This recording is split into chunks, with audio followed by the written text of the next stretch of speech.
Disappointing is the word. Empty is the other word. Jedenak, June 26, 2018. Australia was always the outsider in the tournament, and a loitering one at that. Its fans, and loyal commentators, thought otherwise.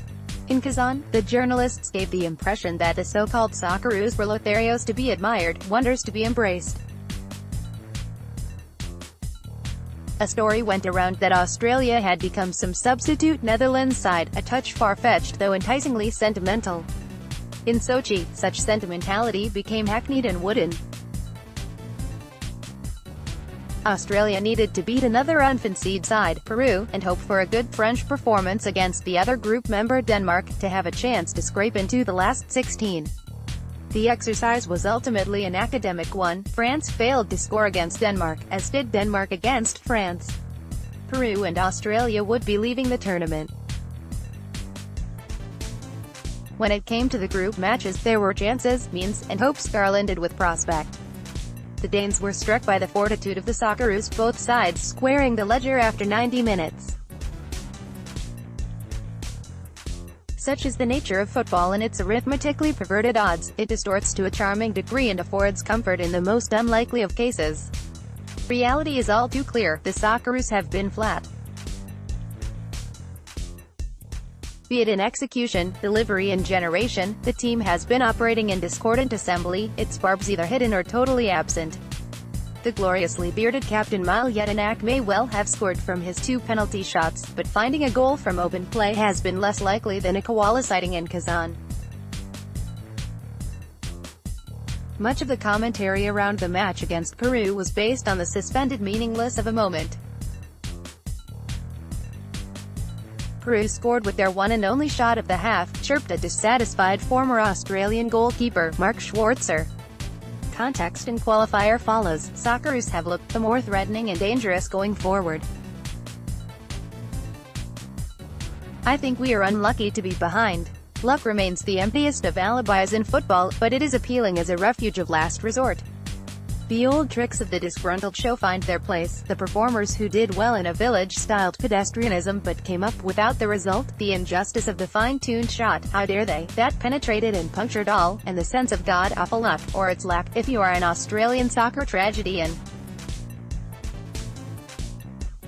The broadcast had to emphasize failed potential, promise gone wrong.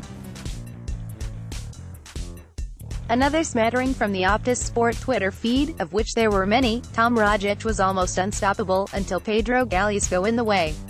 But the despoiler of the show was Andrew Carrillo, who decided to shine when necessary. In the second half, Paulo Guerrero added another punch to the misery.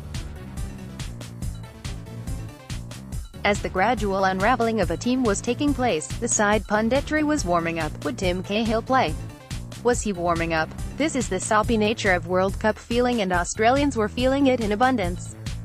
A dagger in the Socceroos' heart came another post on the Optus Sports Twitter feed, which is good to see, given that Optus proved fairly incapable of showing anything dagger-related at all and broadcasting its complement of matches to Australian audiences. In terms of football, Australia remains a country in cryogenic storage, archived in the pocket of potential, the slot of future expectation. The same cannot be said about the women, who seem to have outdone their male counterparts by some stumping margin. The World Game, as it has been marketed through sporting channels in the country, has yet to globally impose its omnipresent sense upon the populace. There are still many competing codes. In terms of team makeup, there is no excuse why this population located at the base of Asia should not muster something that moves, at the very least, into the elimination stage of the tournament.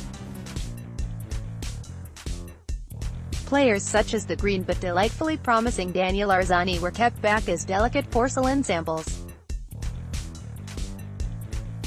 Tim Cahill, the terror of set pieces and some delicious moves in the previous World Cup, was treated as a worn talisman who might, given the right moment, have emerged from wheelchair royalty. Deployed all too late, his appearance against Peru seemed but a meek and ineffectual swan song. In World Cup where goals have come with graceful ease and fluency, Australia has struggled with shots.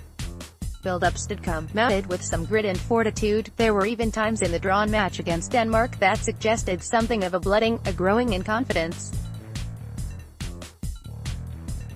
But other teams wised up to the glaring disability, leaving the Socceroos as mutes before a noisy and insistent chorus. "We played well," came the redundant summation from former Socceroo John Aloisi. "We were the better team tonight." Cries were registered at the final whistle that the first goal from Peru was inflicted from an offside situation. But what mattered was that Peru did score, which will be etched in sporting history. Same with France in its narrow victory, helped by the freakish nature of Providence itself.